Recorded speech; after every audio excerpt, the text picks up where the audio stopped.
నమస్కారం ETV news కి స్వాగతం ముందుగా ముఖ్యాంశాలు 48 ఏళ్ల తర్వాత తొలిసారి నేడు లోక్సభ స్పీకర్ ఎన్నిక ఓం బిర్లాకే గెలుపు అవకాశాలు తమ ఎంపీలకు విప్పులు జారీ చేసిన పార్టీలు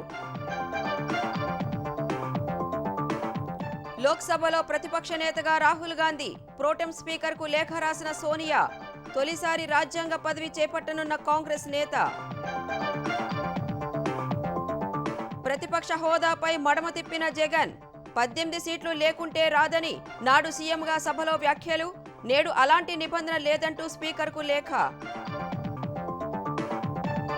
పోలవరం ప్రాజెక్టును కొలిక్కి తెచ్చేందుకు అంతర్జాతీయ నిపుణులు త్వరలో అమెరికా కెనడా నుంచి రాక క్షేత్రస్థాయిలో సమగ్ర అధ్యయనం సభలో హుందాగా నడుచుకోవాలని ఎమ్మెల్యేలకు పవన్ ఉద్బోధ ప్రజల మన్నన పొందాలని సూచన జనవాణి నిర్వహణకు పిలుపు కాళేశ్వరంపై విచారణ కమిషన్ గడువు పొడిగించనున్న తెలంగాణ సర్కార్ 1-2 రోజుల్లో ఉత్తర్వులు త్వరలోనే బహిరంగ విచారణ తెలంగాణ గొర్రెల పంపిణీ కుంభకోణంలో కొత్త కోణాలు సన్నిహితుల బ్యాంకు ఖాతాల్లో లంచం సొమ్ము జమ ఆధారాలు సేకరించిన ఏసీబీ పన్నుల పెంపు బిల్లును వ్యతిరేకిస్తూ కెన్యాలో ఆందోళనలు పార్లమెంటు భవనానికి నిరసనకారుల నిప్పు పోలీసుల కాల్పుల్లో 5 మృతి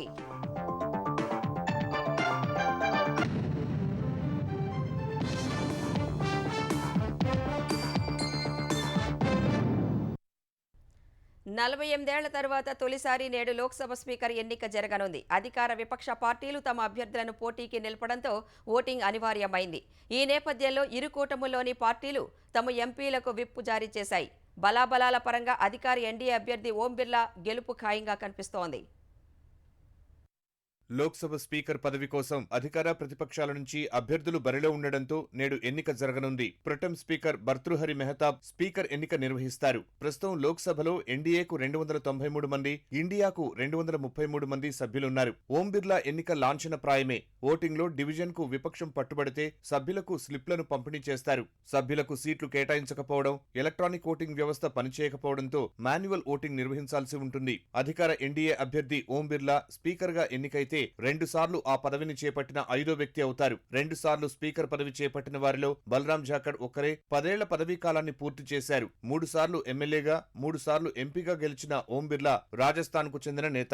యువ మోర్చా నుంచి అంచెలంచెలుగా ఎదిగారు. ఓం బిర్లా ప్రత్యర్థి అయిన ఇండియా కూటమి స్పీకర్ అభ్యర్థి కె సురేష్ లోక్సభలోని అత్యంత సీనియర్ సభ్యుడు. కేరళలోని దళిత కుటుంబానికి చెందిన 62 ఏళ్ల కొడికున్నీల్ సురేష్ 8 సార్లు లోక్సభకు ఎన్నికయ్యారు. 2009లో ఆయన ఎన్నికను కేరళ హైకోర్టు కొట్టేసింది.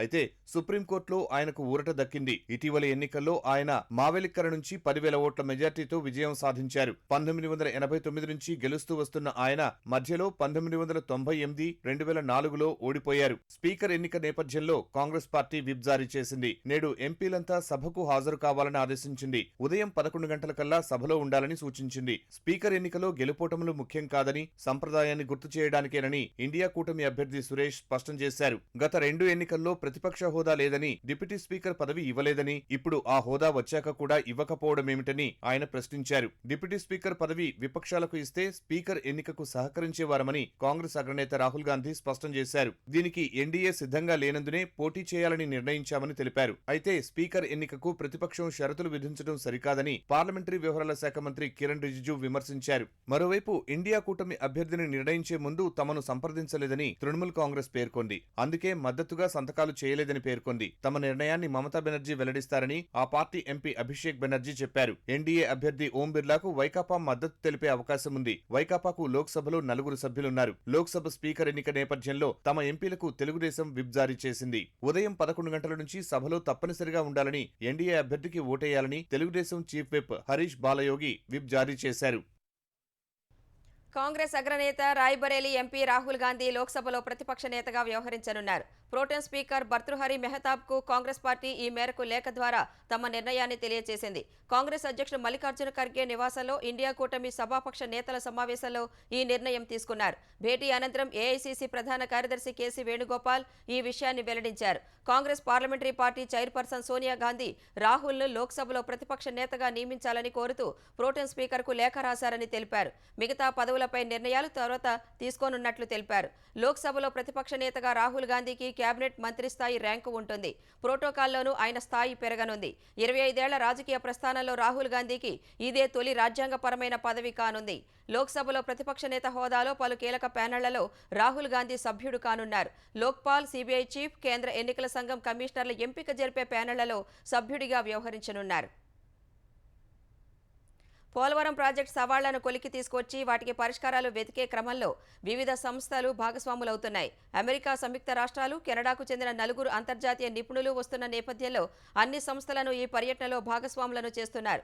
4 అంతర్జాతీయ నిపుణులు ఈ నెల 29న ఢిల్లీ చేరుకుంటారు. తొలుత ఢిల్లీలో వారితో కేంద్ర జలసంఘం సమావేశం కానుంది.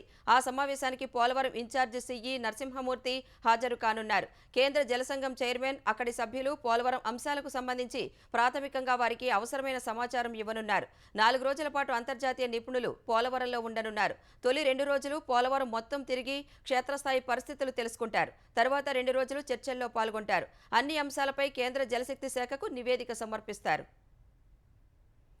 భారతదేశం మెచ్చేలా జాతి మొత్తం ఆంధ్రప్రదేశ్ వైపు తిరిగి చూసేంత అద్భుతంగా పంచాయతీరాజ్ వ్యవస్థను తీర్చిదిద్దాలనే లక్ష్యంతో పనిచేయాలని ఉప ముఖ్యమంత్రి పవన్ కళ్యాణ్ పిలుపునిచ్చారు. ఇందుకు ఉద్యోగుల సహకారం, సూచనలు అవసరమని చెప్పారు. మంగళగిరిలోని నివాసంలో పంచాయతీరాజ్, గ్రామీణాభివృద్ధి శాఖలకు చెందిన ఉద్యోగ సంఘాల నాయకులు, ఉద్యోగులు పవన్తో సమావేశమయ్యారు. ఈ క్రమంలో పలువురు ఉద్యోగులు తమ సమస్యలపై ఆయనకు వినతి పత్రాలు అందజేశారు. శాఖల్లో సమస్యలు, గత ప్రభుత్వంలో రావాల్సిన బకాయిలు, పదోన్నతలు తదితర అంశాలను ఉద్యోగులు ప్రస్తావించగా పవన్ నోట్ చేసుకున్నారు. ఉద్యోగులకు జీతాలు 1వ తేదీన జీతాలు వస్తే చాలు అనే స్థితికి గత ప్రభుత్వం తీసుకువెళ్లిందని పవన్ కళ్యాణ్ అన్నారు. అలాంటి పరిస్థితులు మళ్లీ ఉత్పన్నం కాకుండా కూటమి ప్రభుత్వం పాలనను ముందుకు తీసుకువెళ్తుందని హామీ ఇచ్చారు. రెవల్యూషనరీ విప్లవాత్మకమైన మార్పులు తీసుకురావాలి ఆంధ్రప్రదేశ్ విధి విధానాల్లో కానీ ప్రభుత్వ విధానాల్లో కానీ. దానికి నేను నా వంతు కృషి నేను బలంగా చేసి పెడతాను. పంచాయతీలని దానికి పునర్వైభవం తీసుకురావడం, గత వైభవం తీసుకురావడం పంచాయతీలకి. అలాగే పంచాయతీరాజ్ వ్యవస్థ నా కోరిక ఒకటే, ఈ 5 ఏళ్ల కాలంలో ఆంధ్రప్రదేశ్లో ఉన్నంత బలమైన పంచాయతీ వ్యవస్థ మనకి భారతదేశంలోనే లేదని అలాంటి సర్టిఫికేట్ తెప్పించుకోవడం నా కోరిక. సో అభివృద్ధి అనేది లేదు, నిధులు లేవు, వీటన్నిటి మధ్యలో now governance is a great challenge for all of us. కానీ మాకు ఏం నమ్మకం ఉందంటే పెట్టుబడులు తీసుకురాగలం, అభివృద్ధి పదంలో ముందుకు తీసుకెళ్లగలం, ఒక ధైర్యం చాలా బలంగా ఉంది. మాట ఇవ్వడం, మడమ తిప్పడమే కాదు, అధికారంలో ఉన్నప్పుడు ఒక మాట, అధికారం పోయినప్పుడు మరొక మాట మాట్లాడటంలోనూ జగన్ ఆరితేరిపోయారు. వై నాట్ 175 అంటూ విర్రవీగి కేవలం 11 సీట్లకే పరిమితమై చతికిలపడ్డ జగన్ ఇప్పుడు ప్రతిపక్ష హోదాకు కొత్త భాష్యం చెబుతున్నారు. ప్రతిపక్ష హోదాకు 10% సీట్లు ఉండాలనే నిబంధన చట్టంలో ఎక్కడా లేదంటూ సభాపతికి జగన్ లేఖ రాశారు. నాకు ఇక్కడికి వచ్చినప్పుడు కూడా అడిగారు అధ్యక్ష, చంద్రబాబు నాయుడు గారికి 23 మంది శాసనసభ్యులు ఉన్నారు, ఒక 5గురిని లాగేస్తే ఆయనకు 18 మంది 17 మంది వస్తారు, అప్పుడు ఆయన ప్రతిపక్ష నాయకుడు స్టేటస్ కూడా ఉండదు, లాగేద్దామని. ఇవి ముఖ్యమంత్రిగా నాడు జగన్ చేసిన వ్యాఖ్యలు.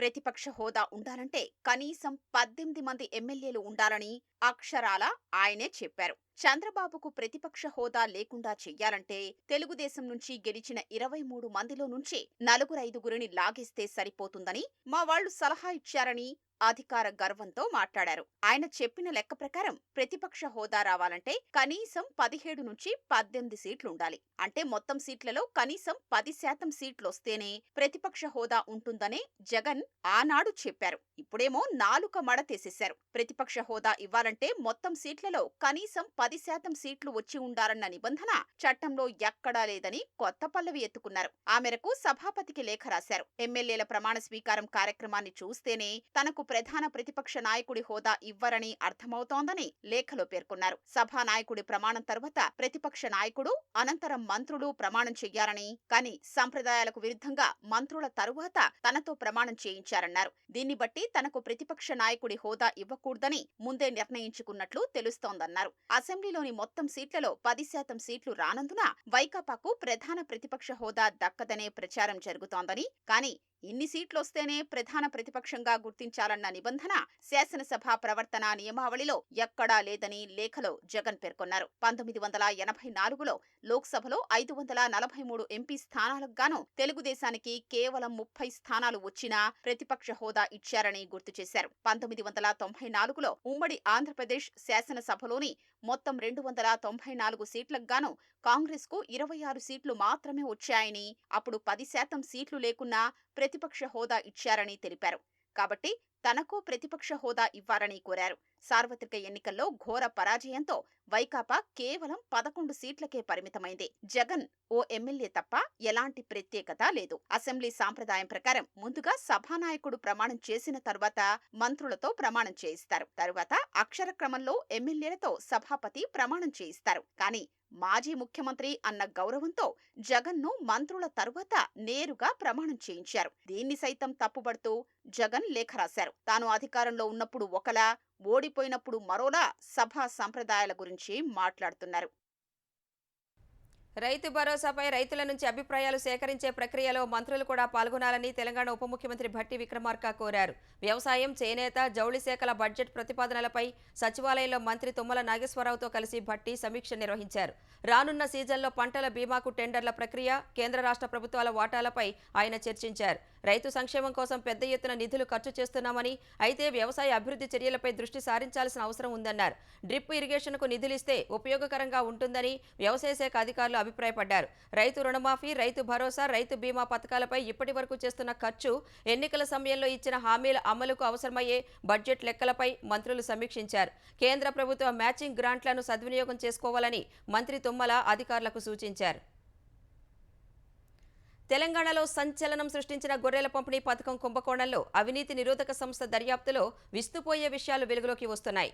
మాజీ ఓఎస్డీగా వ్యవహరించిన కళ్యాణ్ కుమార్ ఈ కుంభకోణంలో కీలకంగా వ్యవహరించినట్లు అధికారులు గుర్తించి మరింత లోతుగా దర్యాప్తు చేయడంతో పలు అంశాలు బహిర్గతమయ్యాయి.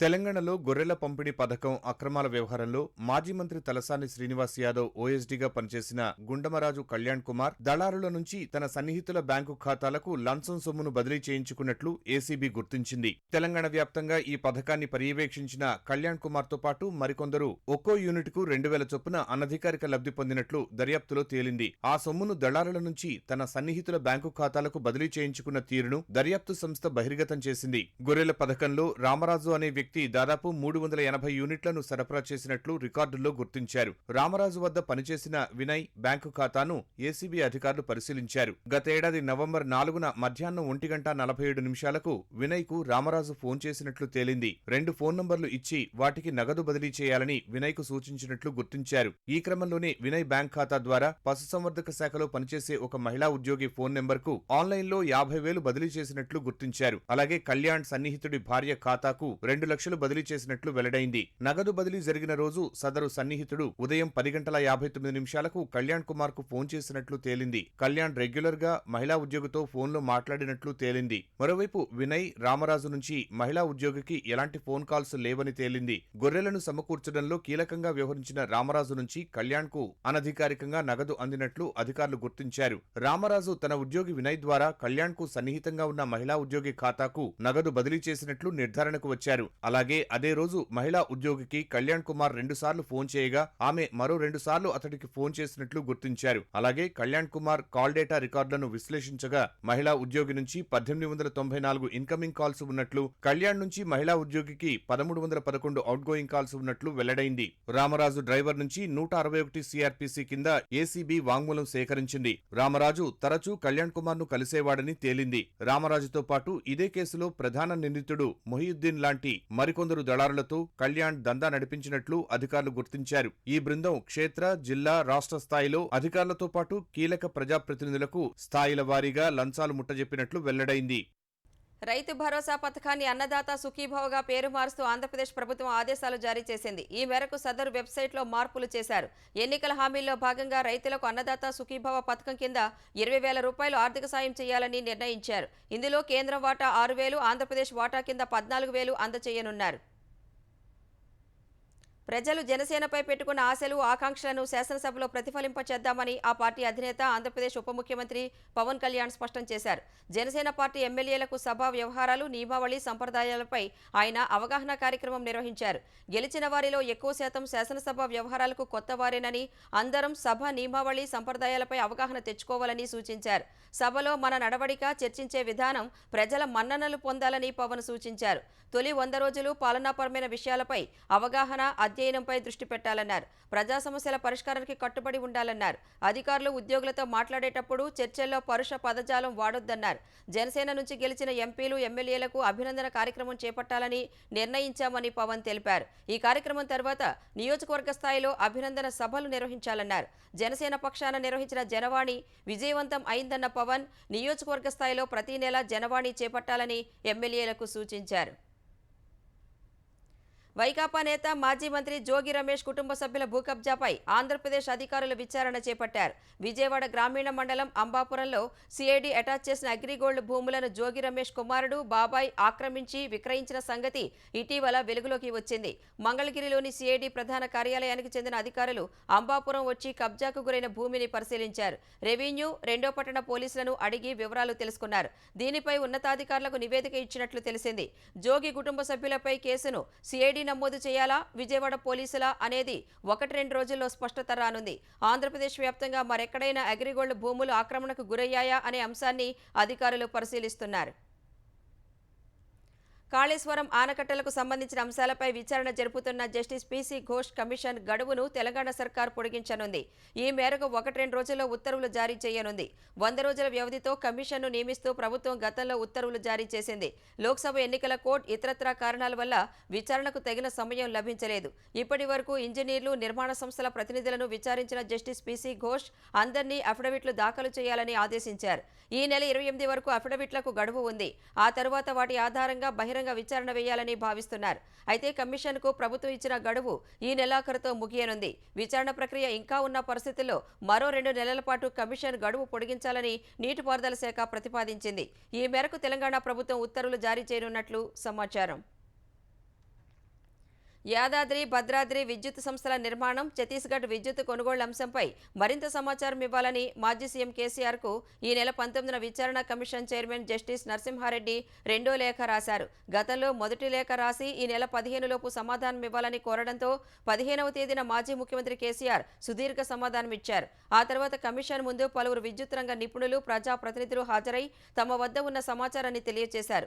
వారిచ్చిన సమాచారాన్ని, సందేహాలను జోడిస్తూ జస్టిస్ నరసింహారెడ్డి ఈ నెల 19న మళ్లీ కేసీఆర్కు లేఖ రాశారు. ఈ నెల 27 లోపు సమాధానం అందజేయాలని కోరారు. లేఖ రూపంలో సమాధానం అందించినా, వ్యక్తిగతంగా తెలియజేసినా ఎటువంటి అభ్యంతరం లేదని పేర్కొన్నట్లు సమాచారం.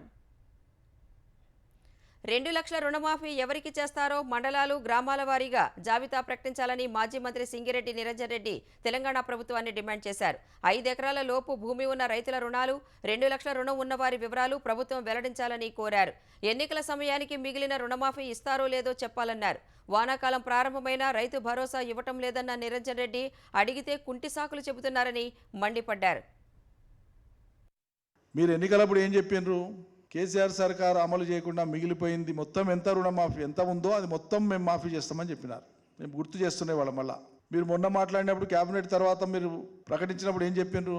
2018 నుంచి 2023 డిసెంబర్ అన్నారు. మరి 2018 కంటే ముందు ఏవైతే కేసీఆర్ లేదని మీరు పెడబొబ్బలు పెట్టినరో మరి అది గాలిపోతుందా? అది ఇస్తారా, ఇయ్యరా? ఇక్కడ మౌలికంగా మేము అడుగుతున్నది ఏంటంటే ఆ రోజుకి ఎన్నికల నాటికి ఇవ్వకుండా మిగిలిపోయినటువంటి రుణమాఫీ ఆ రైతాంగానికి అంతా ఇస్తారా, ఇయ్యరా? మీరు చెప్పాలి. కంటోన్మెంట్ బోర్డుల పరిధిలోని నివాస ప్రాంతాలను కార్పొరేషన్లు, మున్సిపాలిటీలో విలీనం చేసే ప్రక్రియను వేగంగా పూర్తి చేయాలని తెలంగాణ ప్రభుత్వాన్ని కేంద్ర రక్షణ శాఖ కార్యదర్శి ఏ గిరిధర్ కోరారు. బ్రిటిష్ కాలం నాటి కంటోన్మెంట్ బోర్డులను రద్దు చేయాలని కేంద్ర ప్రభుత్వం కృతనిశ్చయంతో ఉందని ఏ గిరిధర్ స్పష్టం చేశారు. వివిధ రాష్ట్ర ప్రభుత్వాల సీనియర్ అధికారులతో రక్షణ శాఖ కార్యదర్శి గిరిధర్ నిర్వహించిన వీడియో కాన్ఫరెన్స్లో తెలంగాణ సీఎస్ శాంతికుమారి అధికారులు పాల్గొన్నారు. సికింద్రాబాద్ కంటోన్మెంట్ బోర్డు పరిధిలోని సివిల్ ఏరియాలను జీహెచ్ఎంసీలో విలీనం చేయాలనే కేంద్ర ప్రభుత్వ ప్రతిపాదనను తెలంగాణ ప్రభుత్వం ఇప్పటికే అంగీకరించిందని సీఎస్ తెలిపారు. ఆ ప్రక్రియను పూర్తి చేసేందుకు కృషి చేస్తున్నట్లు వివరించారు. సివిల్ ఏరియాల విలీనంపై విధి విధానాల ఖరారు కోసం కేంద్ర ప్రభుత్వం ఏర్పాటు చేసిన కమిటీ నివేదికను తమకు ఇవ్వలేదని సీఎస్ తెలిపారు.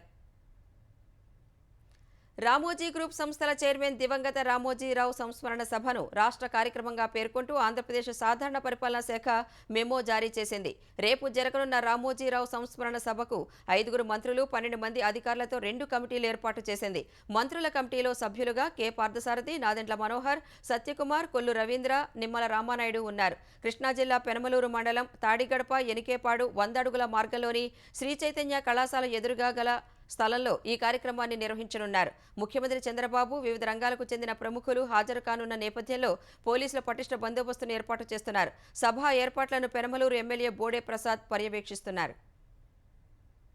జర్నలిజంలో ఒక అర్థం చెప్పిన వ్యక్తి రామోజీరావు గారు. ఆయన ఆలోచనలు యువత ఆలోచనల కన్నా ముందు పరిగెత్తుతూ ఉండేవి. చీటీ పాటలు అని చెప్పేసి గ్రామాల్లో ఉండేది. అలాంటిది చిట్ ఫండ్ కంపెనీ పెట్టి మన రాష్ట్రంలోనే కాదు ఈ చుట్టుపక్కల ఉన్న రాష్ట్రాల్లో కూడా మార్గదర్శి చిట్ ఫండ్ కంపెనీ ఏర్పాటు చేసి ఎంతో మందికి ఉపాధి కల్పించిన వ్యక్తి. ఎక్కడో యూనివర్సల్ స్టూడియో విదేశాల్లో అమెరికాలో చూసేవాళ్ళం కానీ ఇక్కడ రామోజీ ఫిలిం సిటీ స్థాపించారనంటే అది ఒక మంచి సాహసం. మద్యం కుంభకోణానికి సంబంధించిన మనీ లాండరింగ్ కేసులో ఇప్పటికే తీహార్ జైల్లో ఉన్న ఢిల్లీ సీఎం కేజ్రీవాల్కు మరో ఎదురు దెబ్బ తగిలింది. మంగళవారం తీహార్ జైలుకు వెళ్లిన కేంద్ర దర్యాప్తు సంస్థ సిబిఐ ఢిల్లీ మద్యం పాలసీ కేసులో కేజ్రీవాల్ వాంగ్మూలాన్ని రికార్డు చేసింది.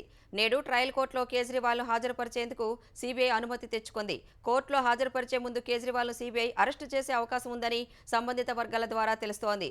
ఈ ఏడాది మార్చి 21న మద్యం పాలసీ కేసులో కేజ్రీవాల్ను ఎన్ఫోర్స్మెంట్ డైరెక్టరేట్ ఈడీ అరెస్టు చేసింది. ప్రస్తుతం ఆయన జ్యుడిషియల్ రిమాండ్లో ఉన్నారు. మరోవైపు మద్యం కుంభకోణం కేసులో మంగళవారం సీఎం అరవింద్ కేజ్రీవాల్కు ఢిల్లీ హైకోర్టులో ఊరట లభించలేదు.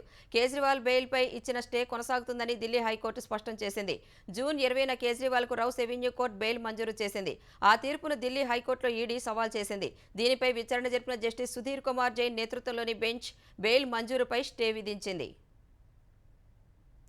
మొబైల్ సేవల కోసం ఉపయోగించే రేడియో తరంగాల వేలం నిన్న ప్రారంభమైంది. 5 రౌండ్లలో టెలికాం కంపెనీలు సుమారు 11,000 కోట్ల విలువైన బిడ్స్ను వేశాయి. కేంద్ర ప్రభుత్వం 800, 900, 1800, 2100, 2300, 2500, 3300 మెగాహెర్ట్జ్తో పాటు 26 గిగాహెర్ట్జ్ బ్యాండ్ స్పెక్ట్రమ్ను అందుబాటులోకి ఉంచింది. వీటి ప్రాథమిక ధరను 96,238 కోట్లుగా పేర్కొంది. నేడు 6వ రౌండ్ నుంచి వేలం కొనసాగనుంది. రిలయన్స్ జియో, భారతీ ఎయిర్టెల్, వోడాఫోన్ ఐడియా దాదాపు 2 ఏళ్ల విరామం తర్వాత నిర్వహిస్తున్న ఈ వేలంలో హైస్పీడ్ 5G మొబైల్ సేవలకు కీలకమైన రేడియో తరంగాల కోసం పోటీ పడుతున్నాయి. టెలికాం శాఖ జారీ చేసిన వేలం నివేదిక ప్రకారం తొలి రోజు బిడ్డింగ్ ప్రధానంగా 900, 1800 మెగాహెర్ట్జ్ బ్యాండ్లలోనే జరిగింది. 3 సర్కిళ్లలో 2100 మెగాహెర్ట్జ్ బ్యాండ్ స్పెక్ట్రమ్ కోసం బిడ్స్ను వేశారు. కెన్యాలో పన్ను సంస్కరణలకు వ్యతిరేకంగా ప్రారంభమైన నిరసనలు హింసాత్మకంగా మారాయి.